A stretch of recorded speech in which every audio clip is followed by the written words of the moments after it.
Welcome to Business Events TV, Andrew. Tell me about today's session speech today. What have you got plans for Sydney as a global environment? Well, look, we're going to give a major shot in the arm to Sydney, particularly in the convention, exhibition and events space.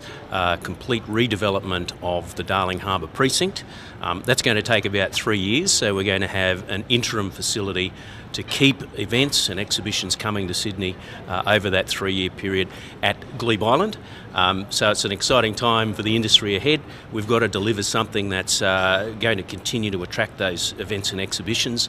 That's underway at the moment, and at the end of this year we start to dismantle this current facility at Darling Harbour and build a magnificent new precinct.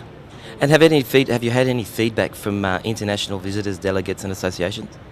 Well, certainly Darling Harbour is well and truly on the map of visitors, whether they're for conventions or just for tourists and other events, of course. We have had the feedback, though, that in terms of international competition, the current facility is just not up to it anymore. It's quite dated, it's not large enough, it's not state-of-the-art, and we are losing events and exhibitions currently. So we've got to make this massive new investment, utilise what is one of the jewels in the crown of Sydney that is globally recognised, and that is, of course, Darling Harbour. And once built, the ICC, what are your expectations of it reaching capacity? When do you think it would?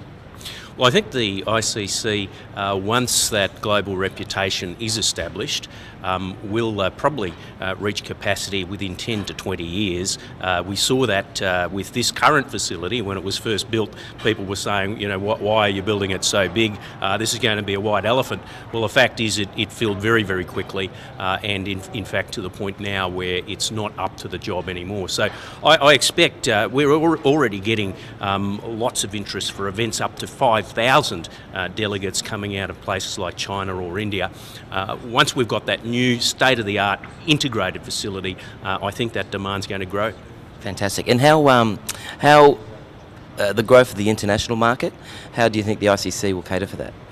Well, I think the ICC plugs in very nicely to our efforts to better establish international engagement. We had a government in New South Wales that I think rested on its laurels after the Sydney Olympics. You've got to be in there selling your message constantly, and we've really ramped up international engagement. We've got a network of international offices now. We've got a new agency destination, New South Wales, that's pitching to international visitors in the conventions and exhibitions market, and working very closely with Business Events Sydney. So I think we're lifting the game, we're lifting the profile. Sydney's already well known for icons like the Harbour Bridge and the Opera House and of course our beautiful harbour. We've now got to leverage that international recognition to drive some good economic outcomes for our state and our city. Great. And you mentioned the collaboration with the International Boat Show and the China market. Tell me more about that. Well, look, from my several trade missions to China, where we do have a couple of international offices, we are finding out that there are very many high net wealth individuals.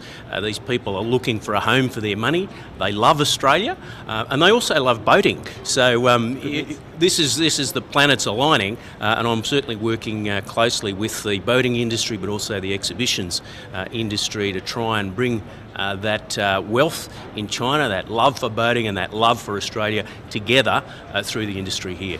Now, if there's a change of government, will it affect any of the construction or the building facilities?